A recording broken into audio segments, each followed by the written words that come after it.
हमारे भी 2024 लोकसभा चुनाव प्रचार का आज अंतिम दिन में बैठे अंतिम दिन है। जैसा कि देख सकते हैं अपने ऑडियंस से अपने सवाल कर रहे हैं।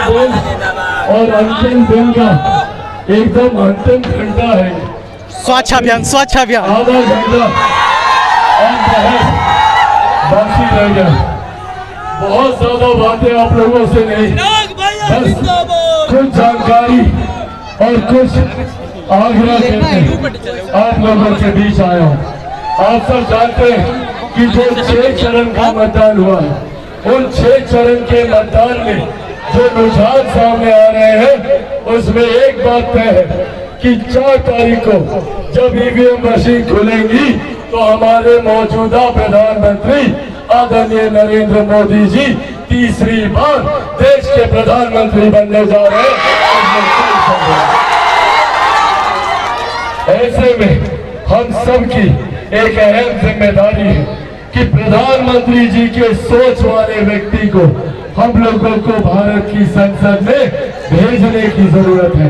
एक ऐसे व्यक्ति को जो प्रधानमंत्री जी के बगल में बैठकर आप लोगों की समस्या का समाधान कर सके, मुख्यमंत्री जी के बगल में बैठकर आप लोगों के विकास के कार्यों को गति दे सके।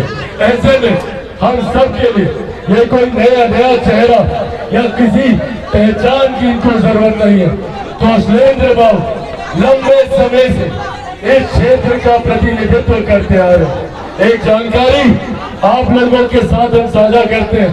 जब हम पहली बार 2014 में जब हम जीत कर गए थे, जमुई का प्रतिनिधित्व कर रहे थे और भारत की संसद में जब हम जीत कर गए थे तो हम दोनों हमसे सीनियर हैं, 2009 से हैं, पर 2014 और 2019 में हम दोनों की सीट अगले बगले में है। जब भी आप हमको देखिएगा भाषण देते हुए तो ये दिखाई देंगे, इनको देखिएगा तो हम दिखाई देंगे। ये करीबी रिश्ता है हम दोनों का। सदन में एक साथ आना, एक साथ बैठना, एक साथ चर्चा में भाग लेना, ये लंबे समय से 1 दशक से हम दोनों एक साथ संसद में रहे हैं और ये श्रृंखला ऐसे ही बरकरार रहनी चाहिए। ये जिम्मेदारी आप लोगों के ऊपर है, निभाइएगा ना इसको। हर बात से ज्यादा मतों से जिताकर भेजिएगा, पक्का वाला। साथियों, जरूरी है कौशलेंद्र बाबू जैसे लोगों का जीतकर भारत की संसद में जाना। जब ये जीतते हैं तब हमारे प्रधानमंत्री जी भारत की अर्थव्यवस्था को मजबूती दे पाते हैं। जब ये जीतते हैं तब गांव में बैठी एक महिला के घर में शौचालय बनता है, उज्ज्वला योजना आती है। आज कोई गरीब, भगवान न करे किसी के यहाँ कोई बीमारी आए, पर आज हमारे प्रधानमंत्री जी की देन है कि 5-5 लाख रुपए का मुफ्त इलाज का प्रावधान हमारी एनडीए सरकार, हमारे प्रधानमंत्री जी ने किया। आज देश की नहीं, दुनिया की सबसे बड़ी गरीब कल्याण की योजना, जिसके तहत 81 करोड़ लोगों को मुफ्त में अनाज मिलता है, जिसका श्रेय मैं मेरे नेता, मेरे पिता आदरणीय रामविलास पासवान जी को भी देता हूँ। राजू की जगह से ये योजना धरातल पर है। साथियों, एक तरफ जहाँ हमारे प्रधानमंत्री हम लोगों के देश को मजबूती देने का काम करते हैं, सरहद से सीमाओं को सुरक्षित रखते हैं, अर्थव्यवस्था को मजबूती देते हैं, महिलाओं के सम्मान की चिंता करते हैं, किसान, मजदूर, बुजुर्गों के हक की बात करते हैं, युवाओं की बात करते हैं, तो वही दूसरी तरफ ये महागठबंधन वाले भी हैं, कांग्रेस, राजद, इनके तमाम घटक दल। कौन है भैया ये लोग?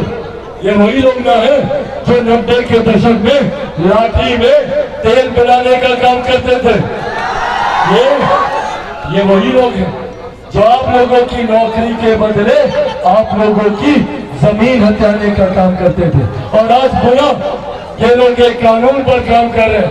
अगर कांग्रेस, राजद, वाम दल ये लोग अगर जीता तो एक कानून बना रहे हैं विरासत पर कर, जिसके तहत आप लोगों की जमीन जायदाद संपत्ति का 55% हिस्सा ये कांग्रेस राजद वाला अपने खाते में ले जाएगा। आप लोगों के पास जितनी संपत्ति होगी या महिलाओं के पास जितना गहना जेवर होगा उसका 55% हिस्सा ये लोग लूट कर अपने खजाने में ले जाएंगे। इस सोच के साथ कांग्रेस राजद के गठबंधन के लोग काम कर रहे हैं और ये जानकारी हम लोगों तक न आए तो झूठ बोलते हैं। क्या बोलते हैं?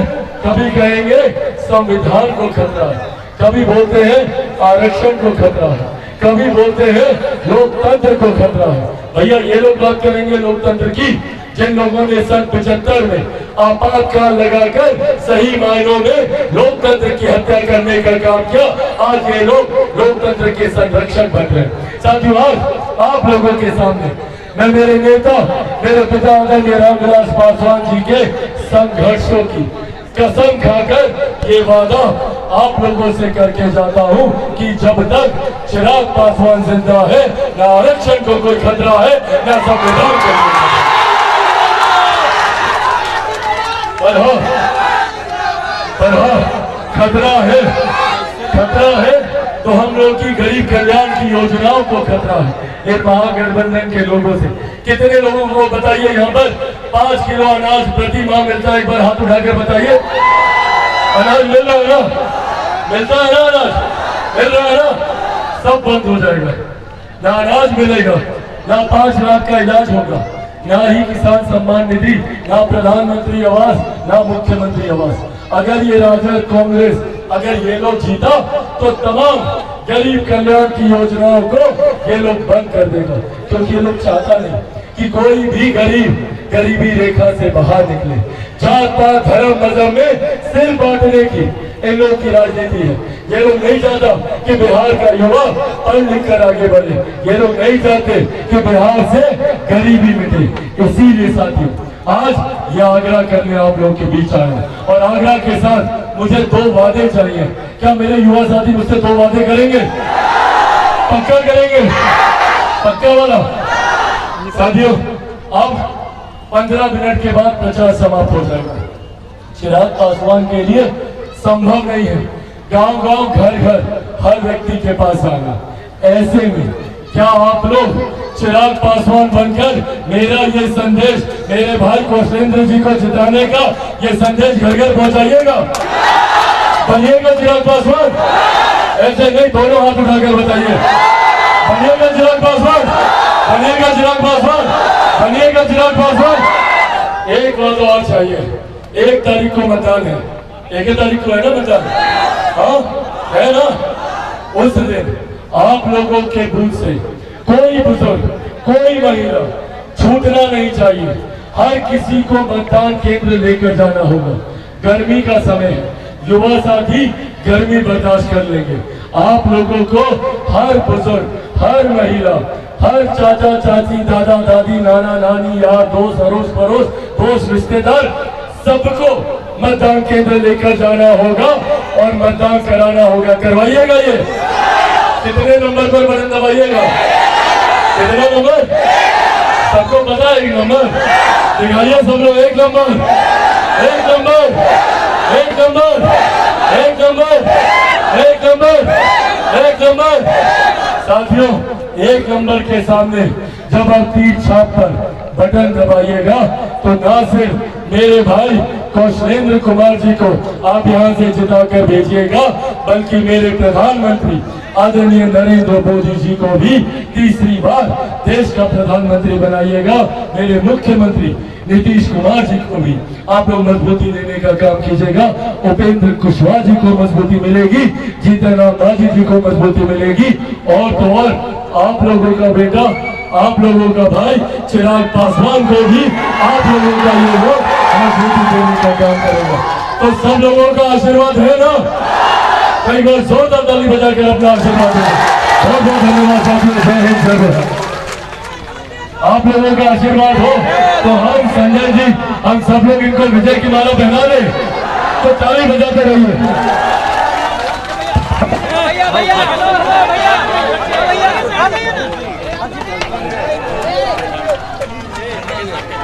थोड़ा सा पीछे हो भाई, जरा थोड़ा सा पीछे हो।